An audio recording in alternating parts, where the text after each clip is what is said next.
Let's also talk about some more newsmakers and some more headlines of this hour. First up has to be markets. A very solid triple-digit rebound seen on the benchmark indices after yesterday's mayhem on the Lal Street and world over today.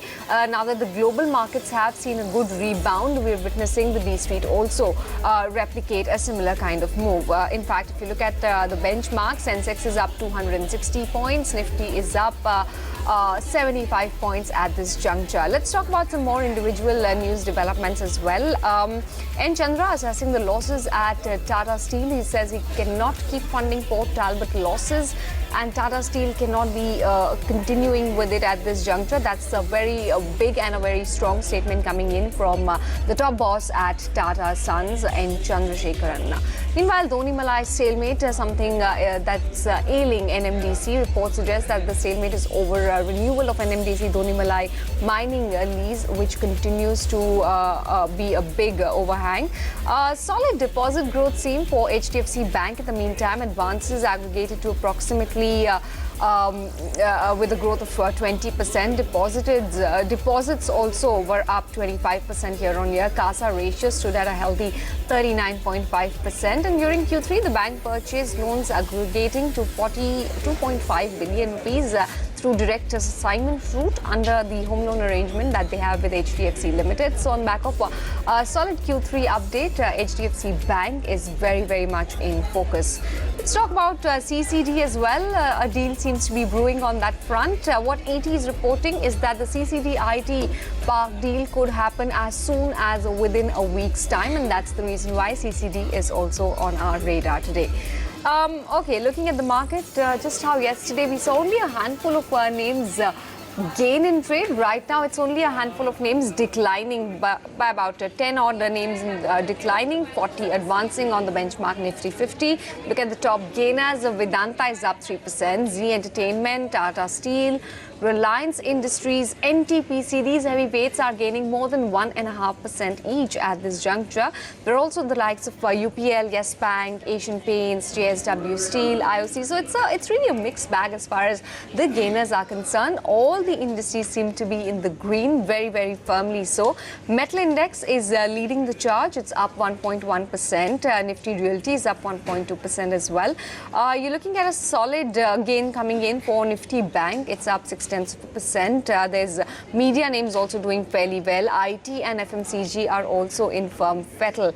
Let me talk about some gainers from the broader market as well at this juncture, because even the broader market is looking very healthy. Small cap index especially has gained about 1.2% at this juncture. So some of the small cap gainers coming right up. ITI, they reported their quarterly numbers yesterday. On back of that, the stock is buzzing away in trade. It's up a good 14%.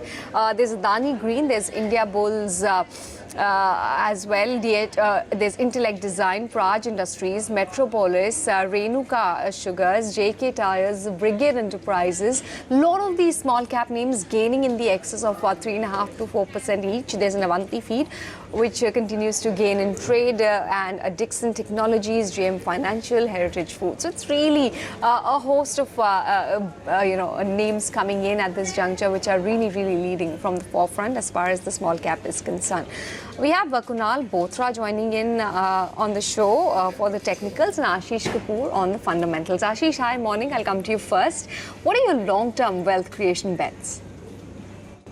Well, I continue to be bullish on the mid-cap space, and I really think it's a great time to capture the value which is available in mid-cap space in general, and also and in particular the infra and the industrial segments, because they are the ones which are beaten down the most. So with that in mind, there are two picks which I have today. One is Heidelberg Cement. Cement within the infra space, cement is one sector where we are already seeing fairly good demand, and also good effect of the construction activity, which is largely backed by the government projects. So that is there, and the company has a very good, Heidelberg has a very good balance sheet, has an ROE of a very high ROE of 22%. Is the promoter is the third largest cement manufacturer in the world. So from all angles, I think this looks to be a good stock to add in your portfolio. And here we have a target of 245, which is a fairly good upside from the current levels. The second idea is Thermax. Again, we are betting on the revival in the infra space and some green shoots of which are already visible in the last month's numbers, which have come on the infra space and the government spending space. So with again, this is a company which has a strong balance sheet, has a good history of project execution, and I believe that in this also the target, which is 1350, it presents a very good upside from the current levels. So these are the two stock ideas which I think should help investors make good money in the new year. All right, Kunal, what about you? What are your trading calls for the day? Well, so good morning, Karanya. So I'll go with one buy and one sell at this point of time. The first one is about NTPC. I think it's an interesting chart in the making, a PSU stock in that sense, but I think the stock is showing some good resilience in the last 1 to 2 weeks. We've seen a steady rise from 115 to 120 plus for the stock in the last few weeks. And I believe that even at current levels, it's poised for a swing breakout on the short-term chart. So buy on NTPC for targets of almost 128, stop loss at 117. The second would be a sell on Titan. The stock was up, I think, 1.5 or 2% yesterday. But again, I think on the daily charts, it's struggling to break above its 200 moving average comfortably. And I believe that every short-term rise or small bounces are getting on opportunity to sell for the stock, and you're seeing pressure emerging at every small rallies for the stock. So this is not a strong chart or a trend in the making for Titan. Would suggest a short with a target of almost 1120 and stoppers to be kept at 1175. Those are the trading calls coming in from Kunal, one buy and one sell. We have some callers queued up for their queries on the show. First up is Jay Krishnan from Kerala. Hi Jay, good morning. What's your query? Yeah, I have to invest into stocks, which are Dixon Technologies and Abbott India. Okay. For a 1 year time frame, and I just want to know the entry level for both these stocks. All right, let's address Dixon Technologies first. Kunal, the stock has done phenomenally well if you look at its trajectory in the last 5 to 6 odd months from 1884 levels in August. Right now, the stock is trading at a solid 4,093 rupees. Good time to enter into it, or should they wait for some dips? No, I think it's a good stock, of course. I think the last 5-6 months, the trajectory and the trend of the stock has just about changed dramatically. So, for I think first half of 2019, I remember very clearly that the stock was into a 100-point band. I think 2,000 to 300 or 350 was the support, and 500, 2,500 was acting as a resistance. But then you saw, a complete sea change of price action.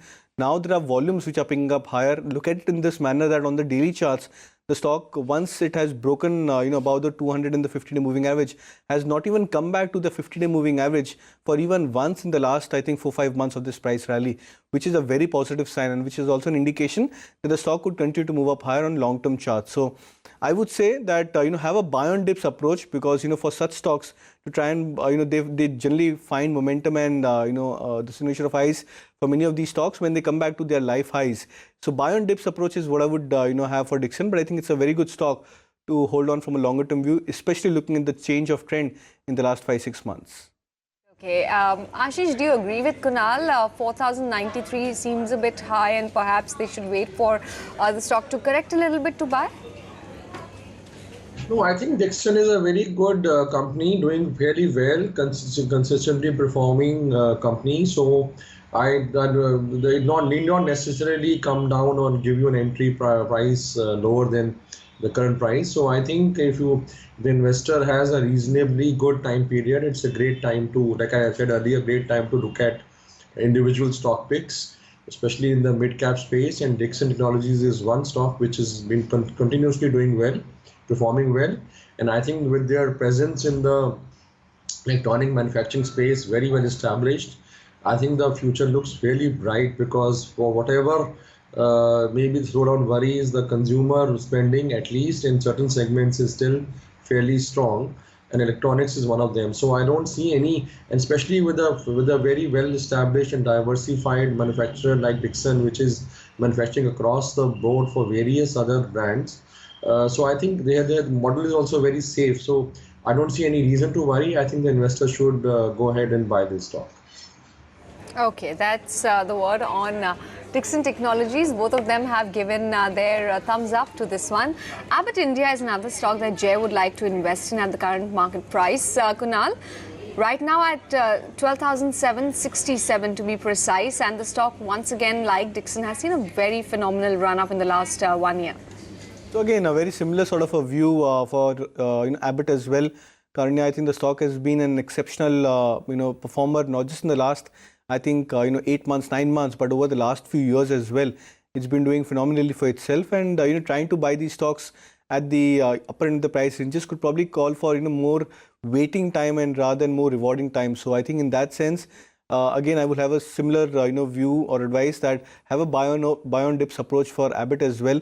The stock is at 12,780 approximately, and I believe that if you look at in staggered phases of buying the stock, starting from current levels to say if the stock comes back to sub 10,000 or 11,000 say over the next few quarters, I think that could be a good opportunity for you to keep on averaging further and bring your cost price lower and then hold on to it from a longer term view.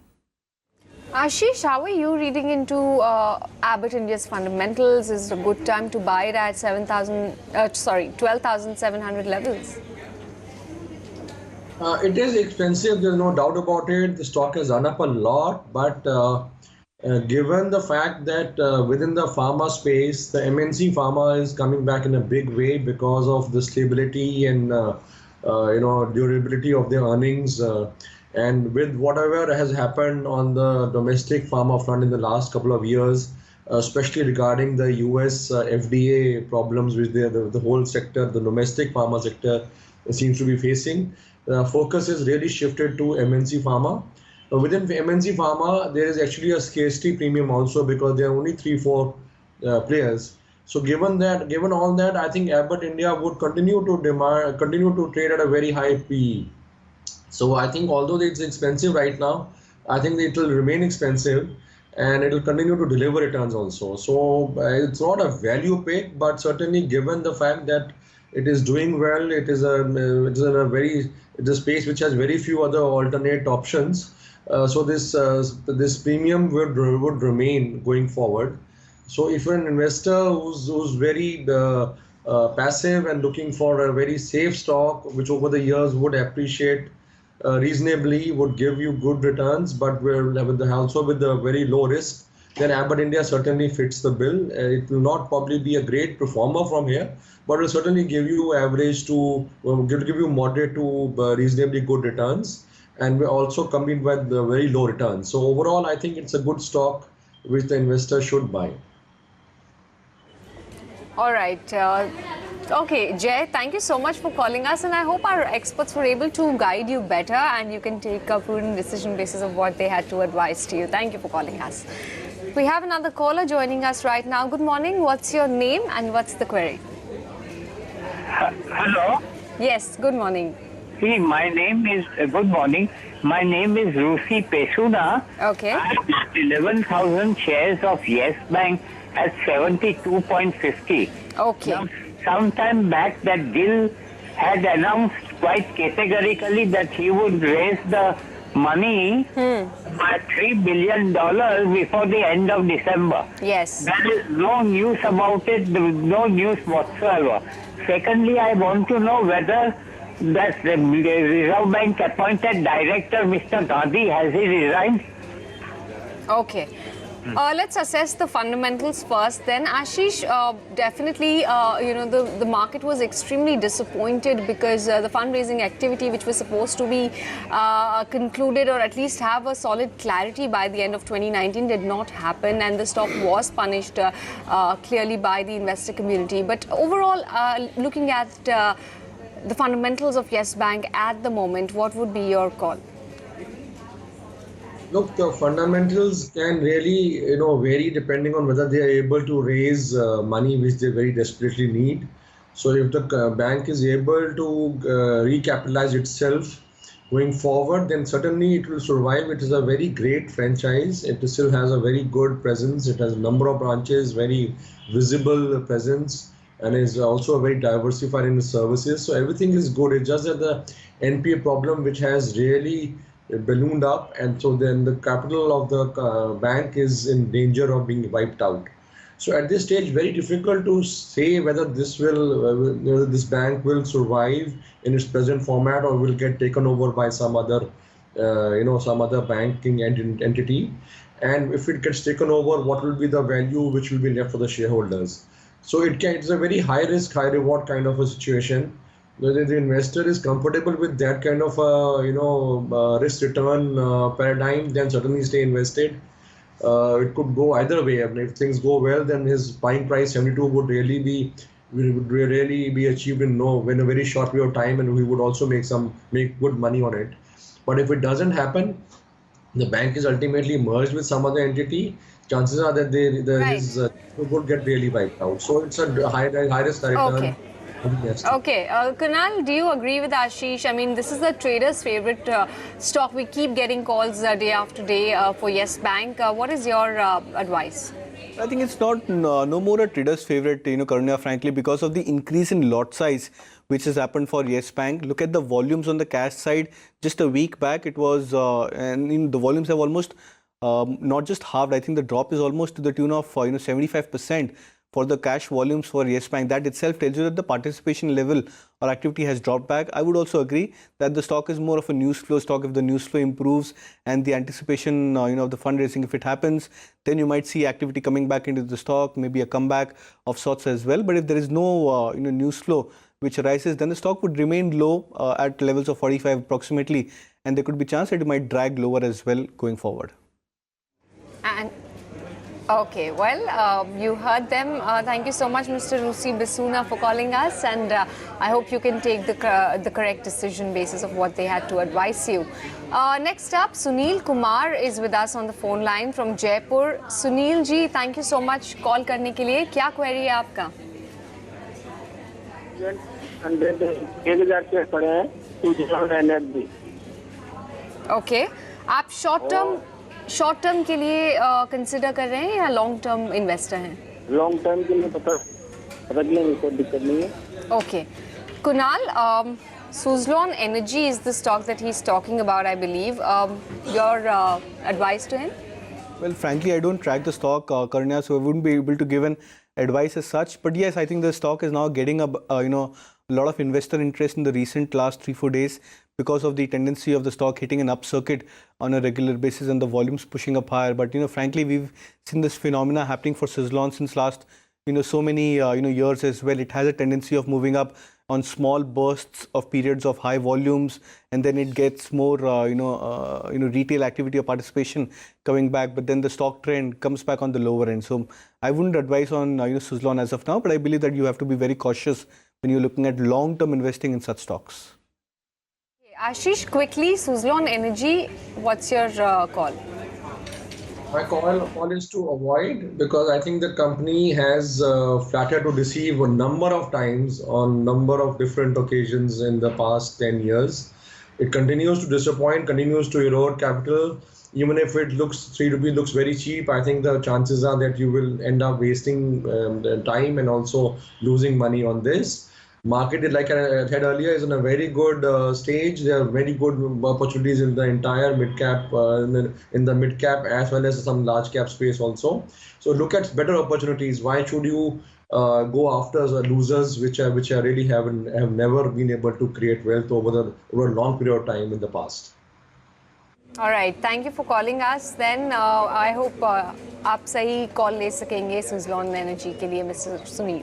Mr. Ghosh joins us right now from New Delhi. Good morning, Mr. Ghosh. What's your question? Good morning, madam. Thank you very much for taking my call. I have got 3 queries, nothing about a share. First thing is I want to know which is the best metal share I should buy today, because I'm holding a lot of shares, but not a single metal share. Number 1. Number 2 is Prime Minister is saying that he's going to get water. Everybody is going to get water. So I hope that, all the people, the people who manufacture this thing, water pipelines, that share should go up. Other one is the plastic bag is going to vanish from this country. So which is the replacement? Okay. These 3 categories, which are the shares I should buy, I need their suggestion. Mr. Ghosh, we're pressed on time, so we'll try to address as much as we can with our experts. Kunal, metal stocks, if somebody wants to sort of step into the universe and have some exposure to this universe, what kind of stocks would you recommend at the current juncture? Well, I think I would recommend a mix of stocks, but from the large cap metal stocks, I think the two of the ones which stand out very clearly are JSW Steel and Tata Steel.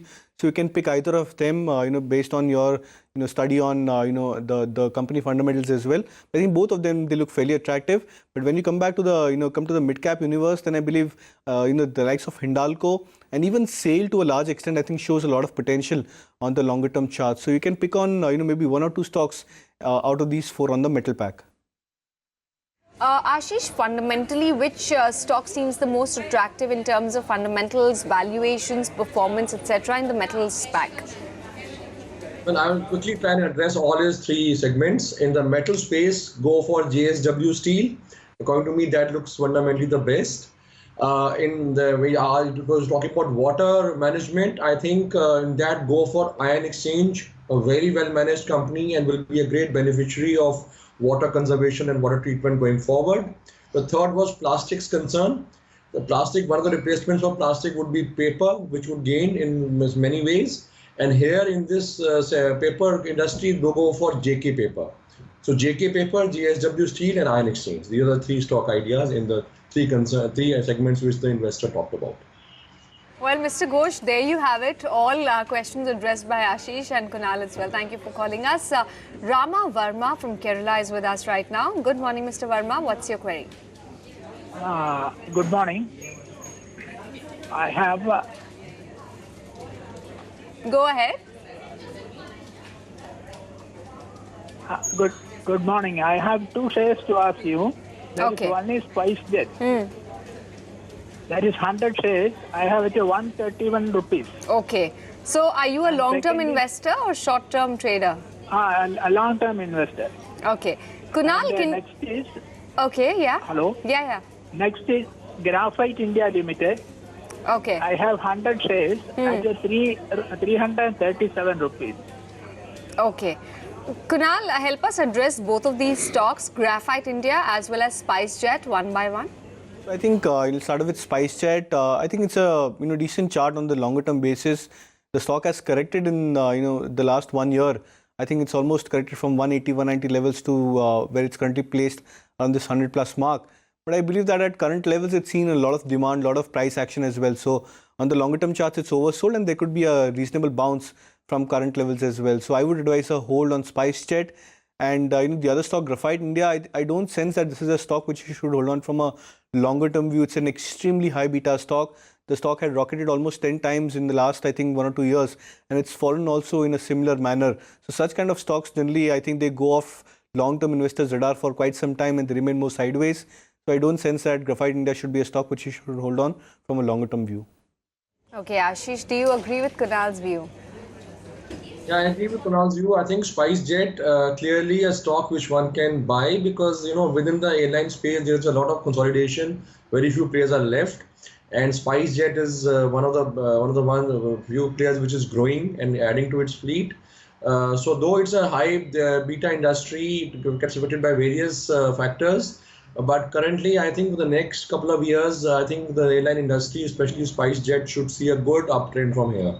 And regarding graphite, I agree with him that graphite, you see, the great play was a couple of years back when the great demand was created because of phasing out of the production from China. I think that play has already happened. So I don't see why you should continue holding on to commodity stock after the great demand cycle has already got over. So graphite is a clear avoid and SpiceJet is a buy. Okay, well, that's the call on Graphite as well as SpiceJet. Mr. Verma, thank you for calling us. Thank you, Kunal and Ashish, as always, for helping our viewers out and sharing with us your investment and trading bets respectively.